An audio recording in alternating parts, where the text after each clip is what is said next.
Hello student, welcome to our channel maths zone. আশা করি তোমরা সকলে ভালো আছো। আজকে আমরা ওয়েস্ট বেঙ্গল বোর্ডের ক্লাস 10-এর ম্যাথামেটিক্সের সরল সুদ কষা চ্যাপ্টার নিয়ে আলোচনা করব। আশা করি তোমাদের ভিডিওটা খুবই ভালো লাগবে। যদি ভালো লেগে থাকে তো লাইক করো, কমেন্ট করো, শেয়ার করো এবং চ্যানেলটিকে সাবস্ক্রাইব করতে ভুলো না। যারা তোমরা নতুন দেখছো চ্যানেলটিকে অবশ্যই সাবস্ক্রাইব করো এবং সাবস্ক্রাইব বাটনের পাশে যে নোটিফিকেশান বেল আইকনটি আছে সেটিকে প্রেস করে দাও, যাতে আমি যখনই ভিডিও আপলোড করব তার সঙ্গে সঙ্গে তোমরা নোটিফিকেশান পাও এবং ভিডিওটি দেখার সুযোগ পাও। তো চলো দেরি না করে শুরু করা যাক আজকের ভিডিও সরল সুদ কষা।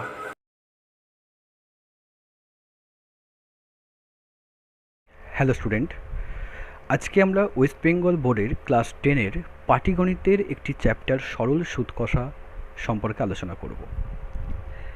সুদ কাকে বলে? আমাদের প্রথম জানতে হবে যে সুদ কাকে বলে। আশা করি তোমাদের অনেকেরই আইডিয়া আছে এই সুদ সম্পর্কে, আমি তবুও কিছুটা ধারণা দেওয়ার চেষ্টা করছি। ধরো তুমি ব্যাংকের একটি অ্যাকাউন্ট খুলেছো। ব্যাংকে অ্যাকাউন্ট আমরা কী জন্য খুলি? যাতে আমাদের কিছু সেভিংস বা কিছু পরিমাণ টাকা, জমানো টাকা আমরা ব্যাংকে জমা রাখতে পারি। তাহলে আমি ব্যাংকে একটা যখন অ্যাকাউন্ট খুললাম, সেই ব্যাংকে গিয়ে আমি কিছু পরিমাণ টাকা জমা করব। তাহলে কিছু টাকা আমি যখন জমা করব, তাহলে আমি ব্যাংকে জমা করে আমার লাভটা কী? তার মানে কি, আমি ব্যাংকে জমা রাখছি মানে ব্যাংকে আমি টাকা দিচ্ছি। তাহলে ব্যাংকে যখন আমি টাকা দিচ্ছি, ব্যাংকের কাছ থেকেও আমাকে কিছু পেতে হবে। কারণ ব্যাংকে আমরা তো এখন বর্তমানে কোনো কিছু জিনিস কাউকে তো এমনি এমনি দিই না। কাউকে যখন কোনো কিছু জিনিস দিই, তার পরিবর্তে তার কাছ থেকে আমরা সেম পরিমাণে বা কিছু হলেও তার কাছ থেকে কিছু পরিমাণে কিছু জিনিস আমরা তার পরিবর্তে নিই। তাহলে ব্যাংকে যখন আমরা কোনো টাকা রাখছি, তখন ব্যাংক কী করে, সেই টাকাটা রাখার জন্য ব্যাংক আমাদেরকে কিছু এক্সট্রা টাকা দেয়। সেই এক্সট্রা টাকাটা কীভাবে দেয়? সেটা সেই ব্যাংকের নিয়ম অনুসারে, হয়তো তুমি সেখানে 100 টাকা জমা রাখলে, ব্যাংক তোমাকে দেখা গেল সেই 100 টাকা রাখার জন্য তোমাকে বছরে 4 টাকা তোমাকে দেবে। মানে তুমি 100 টাকাটা যদি ব্যাংকের কাছে 1 বছর রেখে দাও, তাহলে ব্যাংক তোমাকে 100 টাকার সঙ্গে 4 টাকা এক্সট্রা দেবে। মানে তখন তুমি টোটাল টাকা যেটা রিটার্ন পাবে সেটা হবে 104 টাকা। তাহলে আমি ধরো ব্যাংকে 100 টাকা জমা রাখলাম। তাহলে ব্যাংকে যখনই জমা রাখলাম, আমি যদি 1 বছর পর আমি ব্যাংকে যখন টাকাটা তুলতে যাচ্ছি, তখন দেখতে পাচ্ছি যে আমার ব্যাংকে বইয়েতে, পাস বইয়ে দেখা যাচ্ছে 104 টাকা রয়েছে। তাহলে আমি তো জমা রেখেছিলাম 100 টাকা। তাহলে এই যে এক্সট্রা 4 টাকা কোথা থেকে এলো? এই এক্সট্রা 4 টাকা আমাকে ব্যাংক দিয়েছে। ব্যাংক কিন্তু এমনি এমনি দেয়নি। ব্যাংক কেন দিয়েছে? কারণ আমি ব্যাংকের টাকাটা 1 বছর ধরে ফেলে রেখেছিলাম। তাহলে ব্যাংক সেই টাকাটা সে নিজের কাজে নিযুক্ত করেছে, বা যে কাজের ক্ষেত্রেই করুক না কেন, সেটা আমার প্রয়োজন নয়। কিন্তু ব্যাংকে আমি যেহেতু টাকাটা দিয়েছি, সুতরাং ব্যাংক কিন্তু আমাকে তার জন্য 4 টাকা এক্সট্রা দিয়েছে। এটাই হচ্ছে এই যে এক্সট্রা টাকাটা, দ্যাট ইজ 4 টাকা। এই 4 টাকাটাই কিন্তু আমার সুদ। এটা কি আমরা বলবো সুদ। তার মানে সহজ ভাষায় যদি সুদ কাকে বলে আমরা জানতে চাই বা বুঝতে চাই, তাহলে মনে রাখতে হবে সুদ হচ্ছে এমন একটা টাকার পরিমাণ, যেই টাকার পরিমাণটা তুমি কাউকে টাকা দেওয়ার জন্য তুমি সেই এক্সট্রা টাকার পরিমাণটা তুমি পাচ্ছ। মানে আজকে তুমি যদি ব্যাংকের কাছে টাকা নিতে যাও, আমাদের অনেক প্রয়োজনে আমাদের বাড়িতে গার্জেনরা বা বাবা মারা বা আশেপাশে অনেককেই শোনো যে লোন নিচ্ছে। লোন মানে কি? লোন মানে হচ্ছে যে বাড়ির যে লোকেরা বা কোনো ব্যক্তি ব্যাংকের কাছ থেকে কিছু পরিমাণ টাকা ধার নিচ্ছে। সেটা তার প্রয়োজনীয় কোনো কারণে কিছু পরিমাণ টাকা ধার নিচ্ছে। তাহলে যখন ব্যাংকের কাছ থেকে কোনো একটা ব্যক্তি ধার নিচ্ছে, ধরো ব্যাংক আছে, তাহলে ব্যাংকের কাছ থেকে এবার কে নিচ্ছে? কোনো ব্যক্তি কিন্তু টাকা জমা দিচ্ছে না, তখন ব্যাংক দিচ্ছে কাকে? কোনো একটা ব্যক্তিকে ধার দিচ্ছে। তাহলে সেই যদি ব্যাংক যদি ব্যক্তিকে 100 টাকা ধার দেয়, তাহলে সেই ব্যক্তি কী করবে? তাহলে ব্যক্তি সেই টাকাটা ব্যাংকের কাছ থেকে নিয়ে নিজের কাছে রেখে দিচ্ছে। তার মানে ব্যক্তিকে তখন কিন্তু কিছু পরিমাণ টাকা ব্যাংকে দিতে হবে। তার মানে এই 100 টাকার জন্য তাকে কিছু একটা অ্যামাউন্ট, এক্সট্রা অ্যামাউন্ট ব্যাংকে দিতে হবে। সেটা কীভাবে দেবে? সেটাও ব্যাংকের নিয়ম অনুসারে। হয়তো দেখা গেল কোনো ব্যাংকের নিয়ম আছে যে তুমি যদি 1 বছরের জন্য 100 টাকা ব্যাংকের কাছ থেকে ধার নাও, তাহলে তোমাকে তার পরিবর্তে ব্যাংকে এক্সট্রা হয়তো 10 টাকা দিতে হলো। তার মানে তুমি যখন ব্যাংকে শোধ করবে, তখন তোমাকে কত টাকা শোধ করতে হবে? 100 টাকা প্লাস 10 টাকা, মানে 110 টাকা। তাহলে এইখানে তুমি যে এক্সট্রা অ্যামাউন্ট যেটা দিচ্ছ ব্যাংকে 10 টাকা, সেই 10 টাকাটা হচ্ছে কিন্তু তোমার সুদ। মানে এই সুদটা কিন্তু তোমাকে দিতে হবে কাকে? ব্যাংকে দিতে হবে। কেন না তুমি ব্যাংকের কাছ থেকে ধার নিয়েছো, তার মানে যে ধার নেবে সুদটা তাকে দিতে হবে।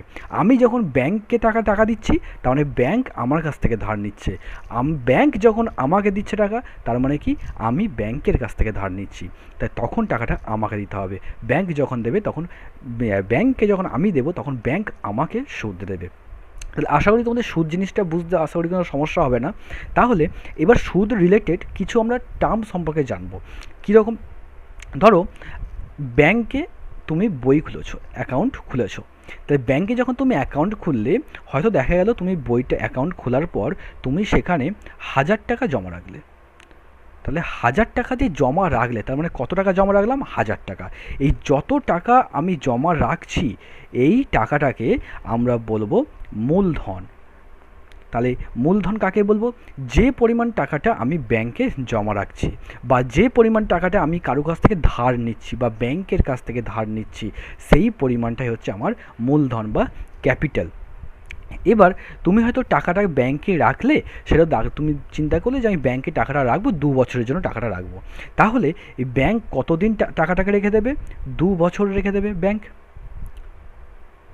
তাহলে ব্যাংক তোমার টাকাটা কিন্তু 2 বছর রেখে দেবে। তাহলে এইটাকে আমরা বলবো সময়, যেটা কতদিনের জন্য টাকাটা ব্যাংকের কাছে আছে? 2 বছরের জন্য। যখন তুমি 2 বছর পর টাকাটা তুলতে গেলে, তখন দেখা গেল এই 1000 টাকার সঙ্গে তোমাকে ব্যাংক আরও এক্সট্রা টাকা দিয়েছে, সেটা দেখা গেল তোমাকে দিয়েছে হয়তো 50 টাকা। তাহলে এই যে 50 টাকা তুমি এক্সট্রা পেলে, সেই 50 টাকাটাকে আমরা কি বলবো? সুদ বলবো। আর তার সঙ্গে তুমি 1000 টাকাটাকে তুলে নিচ্ছ, মানে টোটাল কত টাকা পাচ্ছ? 1050 টাকা। এই যে মোট যে 1050 টাকা পাচ্ছ, এইটাকে কিন্তু আমরা বলবো সুদে আসলে, মানে এটাকে আমরা বলবো সুদ আসল। তাহলে সুদ আসল মানে কি? যেটা আমি মূলধন জমা দিয়েছিলাম, এই মূলধনটাকে আমরা আসলও বলতে পারি। তাহলে এই যে মূলধন বা আসল যেটা জমা দিয়েছিলাম, আমি যখন টাকাটা তুলে নিচ্ছি, উইথড্র করে নিচ্ছি, তখন কিন্তু আমরা মূলধনটাও পাচ্ছি, তার সঙ্গে সঙ্গে কী পাচ্ছি? সুদটাও পাচ্ছি। তার মানে মূলধন আর সুদ, সেই দুটোকে একসাথে আমরা লিখব কি? সুদ আসল। তাহলে এখানে 3টে পয়েন্ট। এক হচ্ছে, প্রথম কথা হচ্ছে আসল বা মূলধন। 2 নম্বর হচ্ছে কি? সময়, কত সময়ের জন্য তুমি মূলধনটাকে রাখছো। 3 নম্বর কি? 3 নম্বর হচ্ছে সুদ। আর 4 নম্বর কি? 4 নম্বর হচ্ছে সুদ আসল। এবার যেটা প্রশ্ন আসছে যে আমি যে এই 50 টাকা সুদটা যে পেলাম, এই সুদটা আমি কী নিয়মে পেলাম? তাহলে কী নিয়মে পেলাম বলতে কীরকম? যে আমাকে ব্যাংক হয়তো একটা নির্দিষ্ট, তুমি ধরো 1000 টাকা রেখেছো, অন্য আরেকজনও হয়তো তোমার কোনো বন্ধু, সেও হয়তো 1000 টাকা রেখেছে, তার মানে কি দুজনকে কি আলাদা আলাদা সুদ দেবে? তা নয়। ব্যাংকের একটা নিয়ম আছে যে প্রত্যেককেই হয়তো দেখা গেল 5% হারে সুদ দেবে। 5% হার। তাহলে 5% হারে যদি সুদ দেয়, সে 5% হতে পারে, 4% হতে পারে, 3% হতে পারে। ধরো 5% সুদ দিচ্ছে। তাহলে 5% সুদ দেওয়ার মানে হচ্ছে, যদি তুমি ব্যাংকের কাছে 100 টাকা জমা রাখো, কত টাকা? যদি 100 টাকা জমা রাখো, তাহলে তার জন্য ব্যাংক তোমাকে 100 টাকা প্লাস 5 টাকা, মানে এই 5 টাকাটা সুদ দেবে। কে দেবে? ব্যাংক দেবে। তার মানে এটাই হচ্ছে 5% সুদ। মানে সুদের হিসাবটা কেমন? 5% মানে হচ্ছে 100 টাকার জন্য তুমি 5 টাকা সুদ পাবে।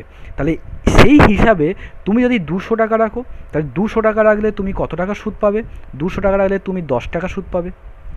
এভাবে তুমি 300 টাকা রাখো, তাহলে তুমি 30 টাকা সুদ পাবে। 200 টাকা রাখলে 10 টাকা পাবে। 300 টাকা রাখলে কত পাবে? 15 টাকা পাবে। তুমি যদি এইভাবে 500 টাকা রাখো, তাহলে 25 টাকা পাবে। তাহলে এইভাবে তুমি 1000 টাকা রাখো, তাহলে কত পাবে? 50 টাকা পাবে। তাহলে 1000 টাকার জন্য তুমি এখানে পাবে কত টাকা?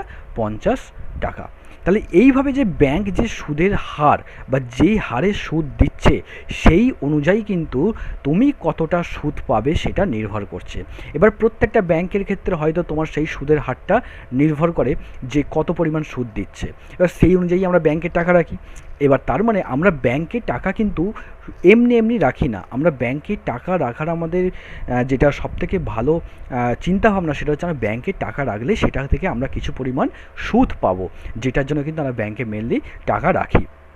তাহলে একই রকমভাবে তুমি যখন ব্যাংকের কাছ থেকে টাকা ধার নিচ্ছ, তখনও কিন্তু তুমি যে সুদটা দেবে সেই সুদটাও কিন্তু একটা নির্দিষ্ট হারে দিতে হবে।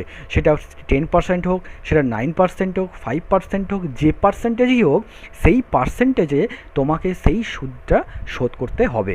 এবার অবশ্যই তোমাকে আসলটা তো শোধ করতেই হবে, তার সঙ্গে সুদটাকেও শোধ করতে হবে। তার মানে আমাদেরকে যেটা মনে রাখতে হবে, সুদের হিসাব কীভাবে করা হয়। সুদের হিসাব করা হয় এইভাবে যে যদি কোনো একটা সুদের হার যদি R% হয়, তাহলে R% মানে হচ্ছে কি, R% বার্ষিক যদি সুদের হার, এটাকে বার্ষিক যদি বলা হয় যে বার্ষিক সুদের হার যদি R% হয়, তার মানে আমাকে বুঝে নিতে হবে যে 100 টাকা যদি আমি জমা রাখি, তার জন্য বার্ষিক মানে কি 1 বছর, তাহলে কত দিনের জন্য জমা রাখছি, 1 বছরের জন্য জমা রাখছি।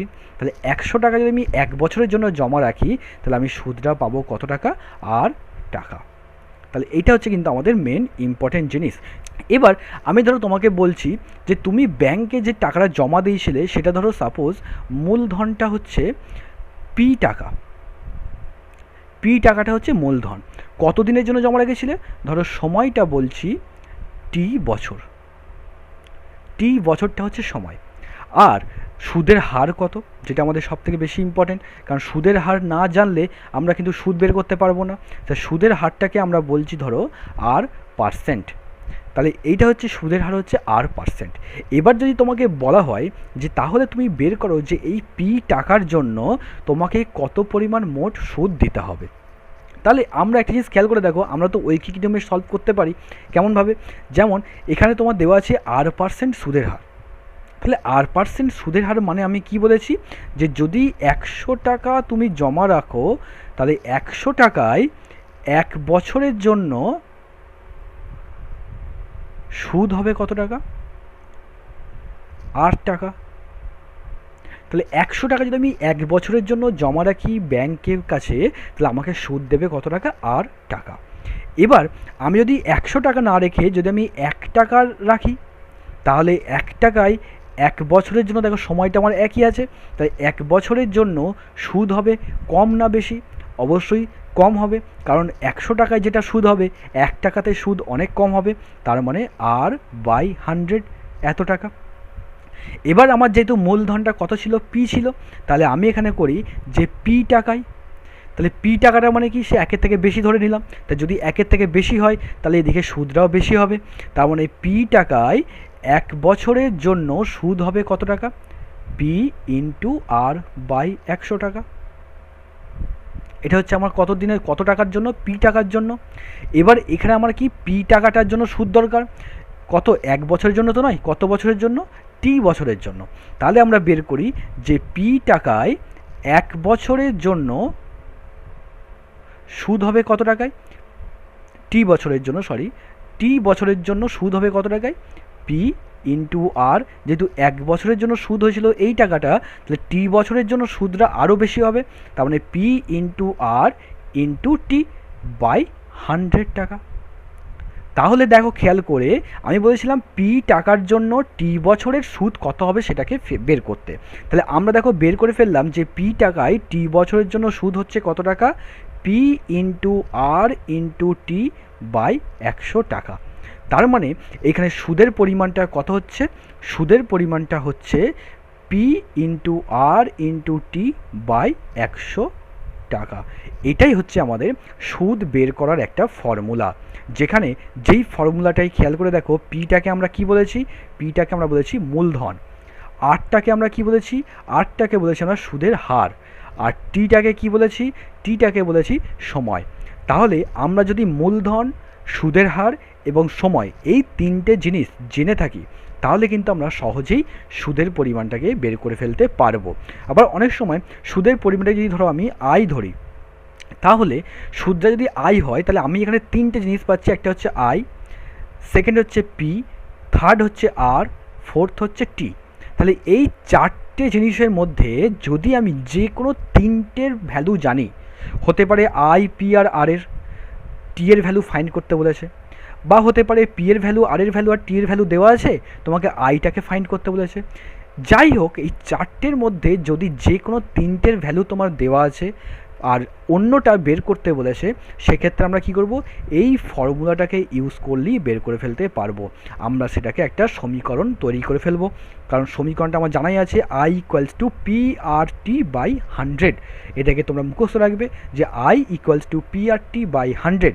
তাহলে সেইটাকে মুখস্থ রাখলে কিন্তু আমরা এখানে যে তিনটের ভ্যালু দেওয়া আছে চারটের মধ্যে, সেই তিনটে জায়গাতে ভ্যালুগুলোকে পুট করে দিলেই আমরা সেখান থেকে সমাধান করে চতুর্থর মানটাকে বের করে ফেলতে পারবো। এইভাবে কিন্তু আমরা এই ফর্মুলাগুলোকে অ্যাপ্লাই করা শিখব। এইভাবে আমরা প্রত্যেকটা কিন্তু অঙ্কগুলোকে করব। তোমাদেরকে আরেকটা জিনিস বলে দিই আমি, যে ধরো ব্যাংকের কাছ থেকে তুমি যখন টাকাটা ধার নিচ্ছ, ব্যাংকের কাছ থেকে টাকা ধার নিচ্ছ বা টাকা যখন দিচ্ছ, ধরো এটা ব্যাংক, তুমি যখন ব্যাংকে টাকা জমা দিচ্ছ, ধরো সাপোজ এখানে তুমি 1000 টাকা ব্যাংকে জমা দিচ্ছ, তাহলে এখানে কে কাকে জমা দিচ্ছে বা কে কাকে টাকাটা দিচ্ছে? টাকাটা দিচ্ছ তুমি, তার মানে এই টাকার মালিককে তুমি মালিক। তাহলে তুমি যদি টাকার মালিক হও, তখন তোমাকে বলা হবে উত্তমর্ণ। উত্তমর্ণ, তাহলে যে টাকা ধার দিচ্ছে বা যে টাকা দিচ্ছে সেই হচ্ছে উত্তমর্ণ, আর যে টাকাটা নিচ্ছে সে হচ্ছে অধমর্ণ। তাহলে এখানে তোমার টাকাটা নিচ্ছে কে? টাকাটা নিচ্ছে তোমার ব্যাংক, তাহলে ব্যাংককে আমরা বলবো কি? অধমর্ণ। এটা হচ্ছে এটা। একই রকমভাবে তুমি যখন ব্যাংকের কাছ থেকে ধার নিচ্ছ, ধরো ব্যাংক আছে, ব্যাংকের কাছ থেকে যখন তুমি ধার নিচ্ছ, তার মানে যে টাকাটা তুমি ধার নিচ্ছ, তার মানে এটা হচ্ছে ব্যাংক। তাহলে ব্যাংক যখন তোমাকে ধার দিচ্ছে, তার মানে সেই টাকার মালিককে, টাকার মালিক তো ব্যাংক, মানে দিচ্ছে কে? ব্যাংক। তাহলে ব্যাংক কিন্তু তখন উত্তমর্ণ, আর অধমর্ণকে? অধমর্ণ হচ্ছে তুমি। মানে যে দিচ্ছে সে উত্তমর্ণ, আর যে নিচ্ছে সে হচ্ছে অধমর্ণ। এই দুটো জিনিসকে খুব ভালো করে মাথায় রাখতে হবে, কারণ এইগুলো থেকে কিন্তু অনেক সময় এমসিকিউ কোশ্চেন আসে। এবার আমরা সুদের ফর্মুলা থেকে, যেটা সুদের বা সরল সুদের যে ফর্মুলাটা আমরা শিখলাম, সেই ফর্মুলা থেকেই আমরা কয়েকটা জিনিস শিখব, যেখান থেকে আমাদের কিন্তু শর্ট টাইপ কোশ্চেন খুব ইম্পর্টেন্ট হয়। যেমন আমরা ফর্মুলাটা কি বললাম? আমরা সরল সুদের ফর্মুলাটা বলেছি, সরল সুদের ফর্মুলাটা যদি আই ইকুয়াল টু আমরা বলেছি P into R into T by 100। এটা হচ্ছে সরল সুদের ফর্মুলা, যেখানে আইটা হচ্ছে সুদ, পিটা হচ্ছে মূলধন, আর হচ্ছে সুদের হার, এবং টি হচ্ছে সময়। তোমরা একটা জিনিস খেয়াল করে দেখো, এইখানে যদি আমি আর এর মানটাকে একই রেখে দিই, মানে অপরিবর্তিত রেখে দিই, এবং টি এর মানটাকে যদি একই রেখে দিই বা অপরিবর্তিত রেখে দিই, তার মানে ধরো তুমি ব্যাংকে টাকা নিতে গেছো, যখন তুমি টাকা ধার নিচ্ছ, সেখানে ব্যাংকের সুদের হার আর একই সময়ের জন্য টাকা ধার নিচ্ছ, মানে টাকার সময়টা একই আছে, ধরো যে সময় এবং সুদের হার দুটো অপরিবর্তিত আছে, কিন্তু তুমি ধরো আগের বছরে নিয়েছিলে 1000 টাকা ধার নিয়েছিলে, এই বছর তুমি সেটা নিচ্ছ 2000 টাকা, মানে পি এর মানটা পরিবর্তন হচ্ছে। তার মানে তুমি যত বেশি পরিমাণ টাকা ধার নেবে, তোমার সুদের পরিমাণটাও তত বেশি হবে, কারণ সেখানে সুদের হারটা তো একই আছে, সুদের হার তো বাড়ছেও না কমছেও না, সময়টাও কিন্তু পরিবর্তন হচ্ছে না। তার মানে এখানে আয়ের সঙ্গে পিটা সরল সম্পর্কে আছে, তার কারণ পি বাড়লে আয় বাড়ছে, মানে মূলধন বাড়লে সুদও তোমাকে বেশি দিতে হচ্ছে, মূলধন যদি তুমি কমিয়ে দাও তখন তোমাকে সুদের পরিমাণটাও কিন্তু কমে যাবে। তার মানে 1 নম্বর আমি পাচ্ছি কি? আই সমানুপাতি পি, বা আই পি এর সঙ্গে সরল সম্পর্কে আছে, যখন কি আর টিটা কি স্থির। 1 নম্বর। 2 নম্বর, এবার যদি আমি আরকে হিসাব করে দেখি, যে ধরো পি এর পরিমাণ আর টি এর পরিমাণটা একই আছে, তার মানে তুমি আগের বছর যে পরিমাণ মূলধন নিয়েছিলে 1 বছরের জন্য, এ বছর তুমি পি পরিমাণ মূলধনই নিচ্ছ 1 বছরের জন্যই। ধরো আগের বছর তুমি 100 টাকা ধার নিয়েছিলে, 100 টাকা ধার নিয়েছিলে, এবং কত দিনের জন্য? 1 বছরের জন্য। তখন তোমাকে ধরো সুদ দিতে হয়েছিল 5 টাকা, ঠিক আছে? এবারে দেখা যাচ্ছে তুমি যখন টাকাটা 100 টাকা নিচ্ছ, ঠিক আছে, 100 টাকাই নিচ্ছ, সময়টাও তাই 1 বছরের জন্যই নিচ্ছ, কিন্তু সুদটা দিচ্ছে তোমাকে 6 টাকা, সুদটা দিতে হচ্ছে 6 টাকা। তাহলে কি সুদটা বেড়ে গেল? তার মানে কি, যদি পি এর মান আর টি এর মান যদি একই থাকে, তার মানে এই সুদের পরিমাণটা আর এর সঙ্গে কী হবে, সরল সম্পর্কে থাকবে। তাহলে সুদের হারটা যত বাড়বে আয়ের মানটাও তত বাড়বে। কারণ 5% হয়তো আগের বছর ছিল, এই বছর হয়ে গেছে কত, 6%। তার জন্য তোমার সুদের পরিমাণটাও বেড়ে যাচ্ছে।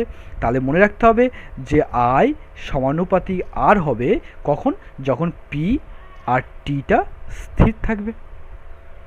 এবার তুমি হয়তো দেখা গেল যে মূলধনটাকে একই পরিমাণ নিচ্ছ, সরল সুদের হারটাও একই আছে, কিন্তু তুমি সময়টা এক বছরের জন্য নিয়েছিলে, এবারে তুমি নিচ্ছ 5 বছরের জন্য। তার স্বাভাবিকভাবেই বুঝতে পারছো, যদি আমরা টাইমটা বেশি দিনের জন্য নিয়ে থাকি ধারটাকে, তাহলে আমাদের সুদটাকেও বেশি গুনতে হবে।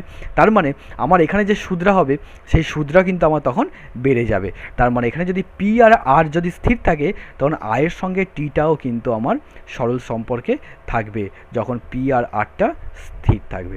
তাহলে একটা জিনিস মাথায় রাখবে যে এইখানে এই তিনটে পি আর টি তিনটেই কিন্তু আয়ের সঙ্গে সরল সম্পর্কে থাকে, কারণ যে কোনো একটা বেড়ে গেলেই কিন্তু আমার আয়ের মানটা বেড়ে যাবে যখন অন্য দুটো স্থির থাকবে। তো এইটা কিন্তু খুব ইম্পর্টেন্ট, এখান থেকে কিন্তু আমাদের শর্ট টাইপ কোশ্চেন আসতে পারে, এমসিকিউ টাইপের। এবার আমরা কিছু তোমাদের কোষে দেখি দুইয়ের কয়েকটা প্রবলেম সলভ করার চেষ্টা করব, যাতে তোমাদের চ্যাপ্টারটা বুঝতে আরও সুবিধা হয়। কারণ কয়েকটা অঙ্ক করলেই তোমাদের চ্যাপ্টারটা সম্পর্কে আরও ভালো আইডিয়াটা হয়ে যাবে। তাই তোমরা এটাও বুঝতে পারবে যে অঙ্কগুলোকে আমরা কীভাবে সলভ করব। তো দেখো, প্রথমে আমাদের যে কোশ্চেনটা আছে, কোষে দেখি 2-এর 14 অঙ্কটা খুব একটা সহজ অঙ্ক, যে একই সময়ে অমল রায় ব্যাংকে এবং পশুপতি ঘোষ পোস্ট অফিসে 2000 টাকা করে জমা রাখেন। তাহলে প্রথম জিনিস কি, একজন রেখেছে ব্যাংকে আর অন্য একজন রেখেছে কোথায়, পোস্ট অফিসে। তাই ব্যাংকে কে রেখেছে, অমলবাবু রেখেছে। ব্যাংকে অমল রায় রেখেছে, কত টাকা রেখেছে, 2000 টাকা। তাহলে অমল রায় দিয়েছে 2000 টাকা। একই রকমভাবে পশুপতি ঘোষও কিন্তু 2000 টাকায় জমা রেখেছে কোথায়, পোস্ট অফিসে। কি বলেছে, 3 বছর পর তারা সুদসহ যথাক্রমে 2360 টাকা এবং 2480 টাকা ফেরত পান। কত বছর পর, 3 বছর পর। তাহলে এও কিন্তু 3 বছর ব্যাংকে টাকাটা রেখেছে, আবার পশুপতি ঘোষও কিন্তু 3 বছর পোস্ট অফিসে টাকাটা রেখেছে। অমল রায় 3 বছর পর যখন টাকাটা তুলতে যাচ্ছে, তখন সে কত টাকা পাচ্ছে, 2360 টাকা। তাহলে অমল রায় পাচ্ছে 2360 টাকা। আর পশুপতি ঘোষ কত টাকা পাচ্ছে, 2480 টাকা। তোমাকে প্রশ্ন করেছে ব্যাংক ও পোস্ট অফিসে বার্ষিক সরল সুদের হারের অনুপাত কত হবে। তার মানে তোমাকে ব্যাংকের সরল সুদের হার বের করতে হবে, পশুপতি ঘোষের যে পোস্ট অফিসে জমা রেখেছিল সেই পোস্ট অফিসের সরল সুদের হার বের করতে হবে, সেই দুটোর অনুপাত তোমাকে বের করতে হবে। ভালো করে খেয়াল করে দেখো, আমরা জানি যে ফর্মুলাটা সেটা হচ্ছে কি, আই সমান পি আর টি বাই 100, যেখানে আইটা কি, সুদের পরিমাণ। তাহলে আমাকে প্রথম জিনিস হচ্ছে, যেটা ব্যাংকের ক্ষেত্রে অমলবাবু রেখেছিলেন সেখানে সুদটা কত। দেখো, সে যখন টাকাটা তুলতে যাচ্ছে তখন সে দেখো পেয়েছে 2360 টাকা। তাহলে আমরা কি জানি, এইটাকে বলা হয় সুদ প্লাস আসল, সুদ যোগ আসল বলা হয় এটাকে, মানে সুদ আসল বা সববৃদ্ধি মূল, যে কোনো একটা বলতে পারো। তাহলে সুদ আসল মানে কি, সুদ আর আসল একসাথে। সে আসল কত টাকা জমা রেখেছিল, সে আসল জমা রেখেছিল 2000 টাকা। তাহলে তার সুদটা কত হবে, 2360 বিয়োগ 2000 টাকা। তাহলে প্রথমে আমরা অমলবাবুর ক্ষেত্রে বের করি। তাহলে প্রথমে আমরা প্রথম কেসটা করব, যে কেস 1টা কি, ব্যাংকের ক্ষেত্রে। তাহলে ব্যাংকের ক্ষেত্রে ভালো করে খেয়াল করে দেখো, মূলধনটা আমার কত, মূলধন বলতে পারো, বা আমরা সেটাকে কী বলেছি, আসল বলতে পারি, যে কোনো একটা। তাহলে আসলটা এখানে কত, 2000 টাকা। 2000 টাকা হচ্ছে অমলবাবু জমা রেখেছিলেন, মানে এটা হচ্ছে আসল আমাদের। দ্বিতীয় হচ্ছে আমাদের সুদ কত, সুদ হচ্ছে যেটাকে আমরা আই বলি, আসলটাকে আমরা কি বলি, পি বলি। তাহলে সুদ হচ্ছে কত, সুদ আসল ছিল 2360 টাকা, সেখান থেকে 2000 টাকা আসল বাদ দিয়ে দাও, তার মানে 2360 বিয়োগ 2000 টাকা। তার মানে এটা হয়ে গেল কত, 360 টাকা। এটা হয়ে গেল সুদ। আর এর মান কত, মানে সুদের হার, সেটা আমরা জানি না। তাহলে আমরা ধরে নিই যে, সুদের হার সমান R1 ধরছি, ছোটো বড় হাতের R1। আর যেটা আমার দরকার সেটা হচ্ছে কি সময়। সময়টা কত বলা ছিল? সময়টা তোমরা দেখতেই পাচ্ছ বলা আছে কত, 3 বছর। তাহলে এখানে সময়টা হচ্ছে আমার, যেটাকে টি বলি, এটা হচ্ছে 3 বছর। তাহলে আমরা এবার ফর্মুলাতে বসিয়ে দিতে পারি, কারণ এখানে ফর্মুলা দেখো আই, পি, আর আর টি। তাহলে আই আমরা জানি, পি আমরা জানি, আর জানি না, টি আমরা জানি। তাহলে এখান থেকে কিন্তু আমরা R1টা বের করতে পারবো। তাহলে আমরা বের করে দিই। তাহলে আই ইকুয়ালস টু, এখানে লিখে দেবে যে আমরা জানি I equals to P R T by 100। তাহলে এখান থেকে আমরা যদি সলভ করি বা সমাধান করি তাহলে আমরা কী পাবো? দেখো আয়ের ভ্যালু কত, 360 সমান পি মানে কত, 2000 ইন্টু আর এর মানে কত, R1 ধরেছি এটাকে আমরা, টি মানে কত, 3 বছর ধরেছি, বাই কত আছে, 100 আছে। তাহলে 100 প্রথমে কেটে দিই। তাহলে এখান থেকে আমরা R1 সমান আমরা বের করতে পারবো, দেখো যে 360 বাই এই দুটো বাই হয়ে যাবে, তাহলে 20 ইন্টু 3। তাহলে এটা কিন্তু হচ্ছে আমার R1 এর মান। এবার তোমরা এটাকে সলভ করতে পারো, এরকম রেখে দিতে পারো, অসুবিধা কিছু নেই। তাহলে এটা হচ্ছে আমার কি R1 সমান পেয়ে গেলাম, এটাকে আমি 1 নম্বর নাম দিয়ে দিলাম। এবার আমরা কি করব? এবার আমরা পশুপতি ঘোষের যে পোস্ট অফিসে জমা রেখেছিল তার হিসাবটা করি।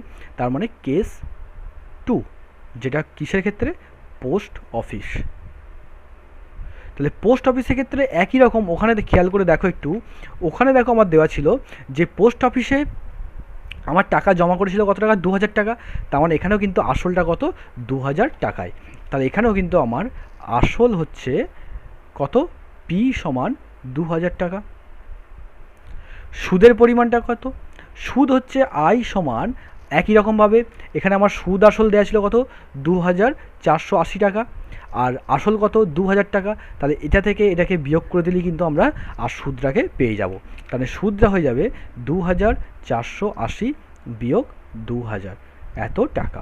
তাহলে কত পাচ্ছি এটা আমরা, 480 টাকা। এবার আমরা সুদের হারটাকে, সুদের হার তো বলা ছিল না, তাহলে এখানে সুদের হারটাকে আমরা ধরে নেব যে R2। আর যেটা আমার ছিল কি, আচ্ছা এটাকে R2% লিখবো। আগেরটা একই রকমভাবে ওটাকেও R1% লিখতে পারো, কোনো অসুবিধা নেই, ঠিক আছে, বা R1ও লিখতে পারো, কোনো সমস্যা কিছু নেই। এবার আমরা কী করব, সুদের হারটা পেয়ে গেলাম এটা। আর থার্ড হচ্ছে আমরা কি, সময়। সময়টা কত, সময়টাকে আমরা টি বলতে পারি। টি সমান আমরা কত পাচ্ছি, এখানে 3 বছর বলা ছিল, কারণ দুজনেই এই 3 বছরের জন্য টাকা দিয়েছিল। এবার আমরা এখান থেকে বের করে দেবো কি, যে ওই ফর্মুলার মাধ্যমে যে আমরা জানি আই সমান P into R into T by 100, বা আয়ের মান কত আছে এখানে, 480 টাকা, পি এর মান কত আছে, 2000 ইন্টু R2 ইন্টু টি এর মান 3 বছর বাই 100। তাহলে 100 দিয়ে কাটাকুটি করে দিই, তাহলে বা আমরা কত পাচ্ছি এখান থেকে, R2 সমান যদি বের করে দিই তাহলে 480 বাই দেখো 3 গণিত 20 পাচ্ছি।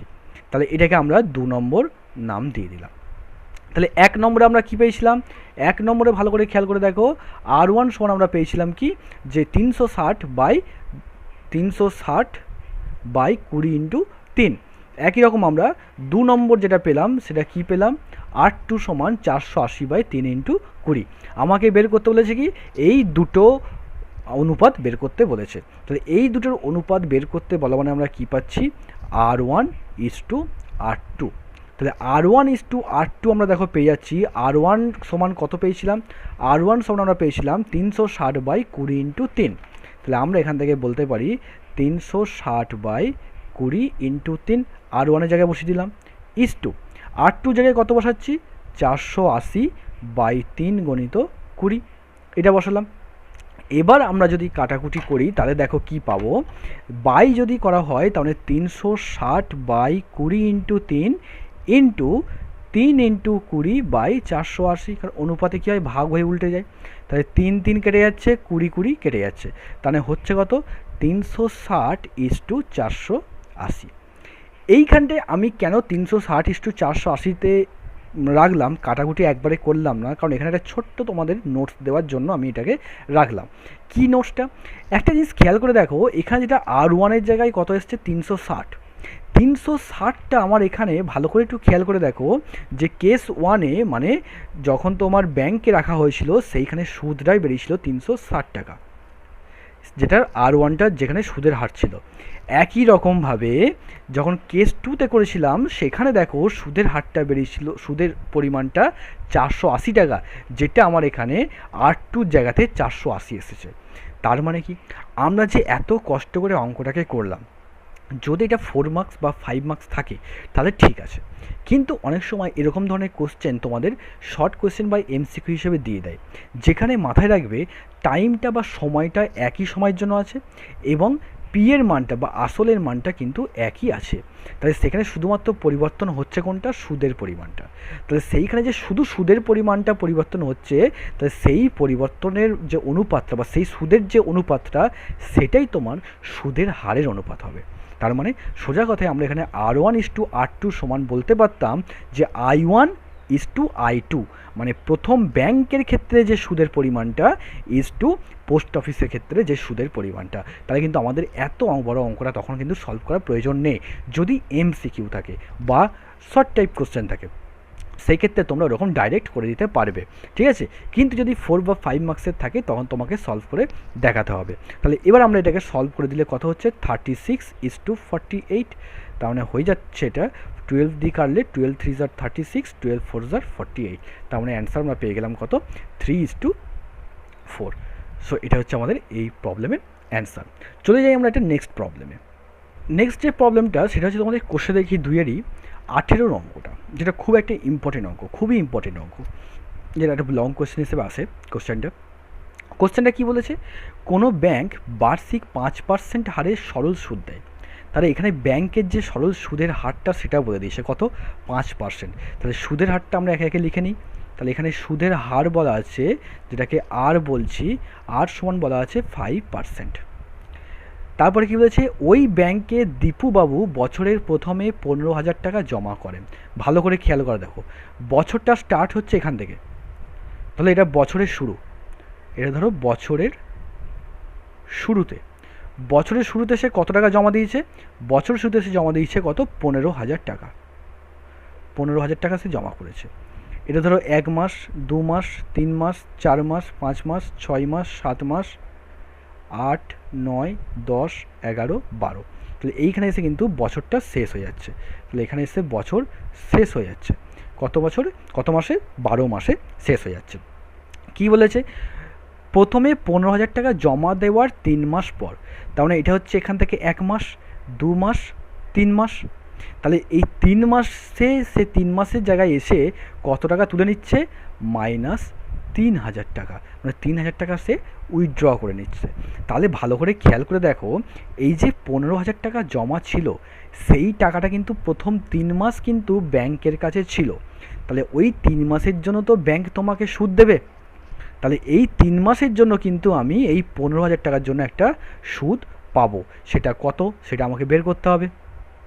তাই যখন এই 3 মাস, 3 বছর নয়, 3 মাস, তাহলে এই ঠিক 3 মাস পর যখন সে 3,000 টাকা তুলে নিচ্ছে, তখন তারপরে ব্যাংকে তাহলে কত টাকা পড়ে থাকছে, দেখো এই জায়গায় তাহলে পড়ে থাকছে তোমার কত, 15,000 মাইনাস 3,000 টাকা, তাহলে এবার এখান থেকে পড়ে থাকবে তোমার কত টাকা, 12,000 টাকা।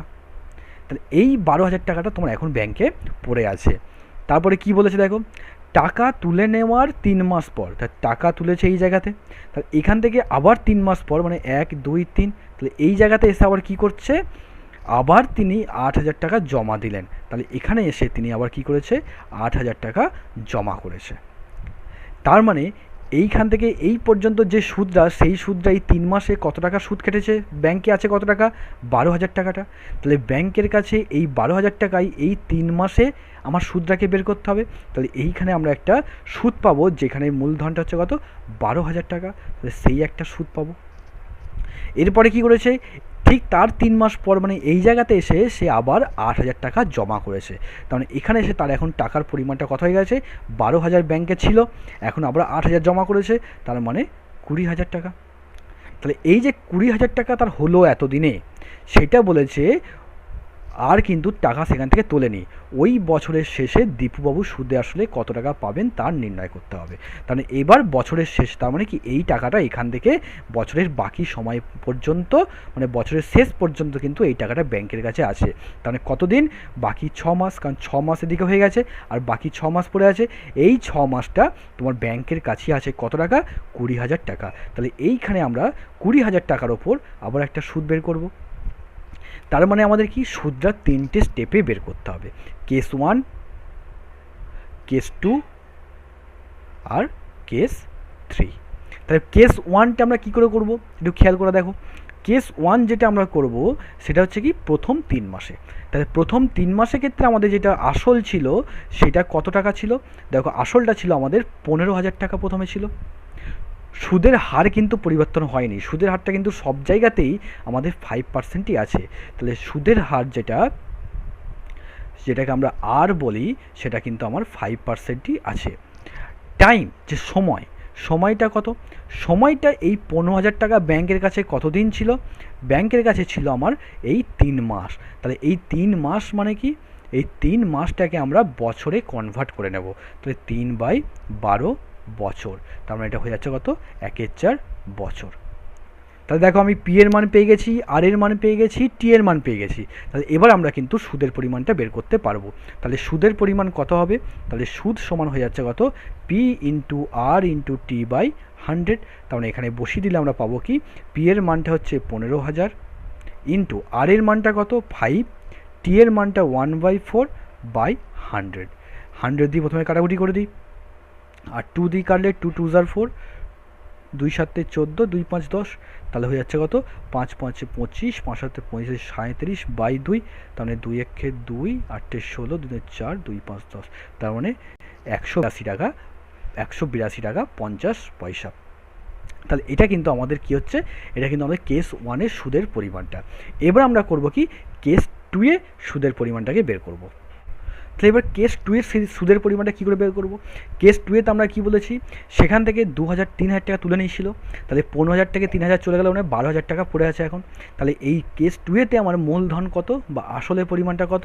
আসলের পরিমাণটা হচ্ছে আমার 12,000 টাকা। তাহলে আমরা এবার কেস 2-এ বের করি। তাহলে কেস 2-এ বের করার জন্য আমরা কী করব? এখানে কেস 2, যেখানে আসলটা কত?